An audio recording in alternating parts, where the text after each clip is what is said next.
नमस्कार, आप देख रहे हैं प्रतिपक्ष संवाद। मैं हूं आपके साथ विनोद जोशी। हमारा साप्ताहिक शो कट टू कट में आपका स्वागत है। आइए आज की वीडियो शुरू करते हैं। देश में स्वास्थ्य व्यवस्थाओं में फिसड्डी राज्य उत्तराखंड में आपका स्वागत है। देश में शिक्षा व्यवस्थाओं में भी फिसड्डी राज्य उत्तराखंड में भी आपका स्वागत है। देश में रोजगार में फिसड्डी राज्य उत्तराखंड में भी आपका स्वागत है।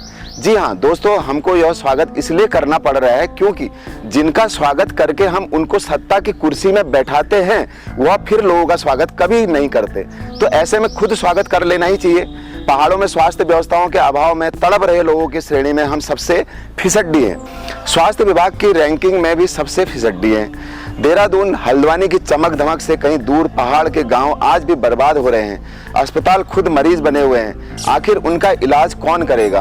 प्रसूता माताएं मर रही हैं। हॉस्पिटल केवल रेफर सेंटर बने हुए हैं और इसी रेफर सेंटर के कारण एक युवक की मौत हुई है। आज कट टू कट में हम इसी विषय पर बात कर रहे हैं। पहाड़ी राज्य उत्तराखंड के पौड़ी में लचर स्वास्थ्य व्यवस्थाओं के चलते एक और युवक की जान चली गई है।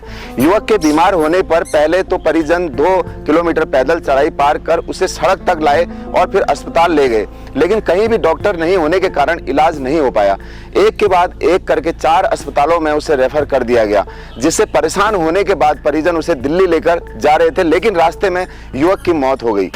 जी हाँ दोस्तों, यह दुखद घटना विकास खंड नैनी डांडा के देवलधर गांव निवासी अमित रावत जो 24 साल के थे उनके साथ घटी है। अमित दिल्ली में प्राइवेट नौकरी करता था। कुछ दिनों पहले वह गांव में होने वाली पूजा में शामिल होने के लिए गांव आया था। अचानक तबियत बिगड़ी तो परिजन गांव से 108 एम्बुलेंस सेवा से अमित को प्राथमिक स्वास्थ्य केंद्र धूमाकोट लाए, लेकिन यहाँ डॉक्टर तैनात नहीं होने पर उसे CSC सेंटर नैनी डांडा ले गए। यहाँ डॉक्टर ने उसे प्राथमिक उपचार तो दिया, लेकिन इसके बाद CSC रामनगर रेफर कर दिया। CSC रामनगर के डॉक्टरों ने CT स्कैन कराने के बाद उसे न्यूरोसर्जन से जांच कराने के लिए मेडिकल कॉलेज हल्द्वानी रेफर कर दिया, लेकिन यहाँ विशेषज्ञ नहीं होने पर डॉक्टरों ने उसे दिल्ली रेफर कर दिया। परिजनों ने बताया कि दिल्ली ले जाते समय अमित ने रास्ते में ही दम तोड़ दिया।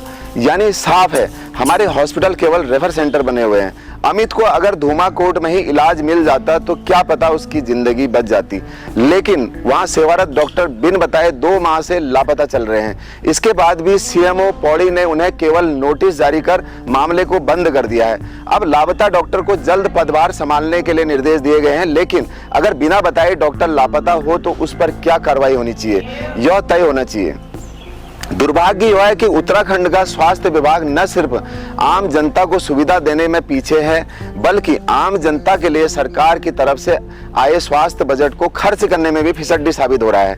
इससे साफ पता चलता है कि स्वास्थ्य विभाग को आम जनता के सेहत की कोई फिक्र नहीं है। उत्तराखंड में बदहाल स्वास्थ्य सेवाओं की यह स्थिति चिंता में डाल रही है।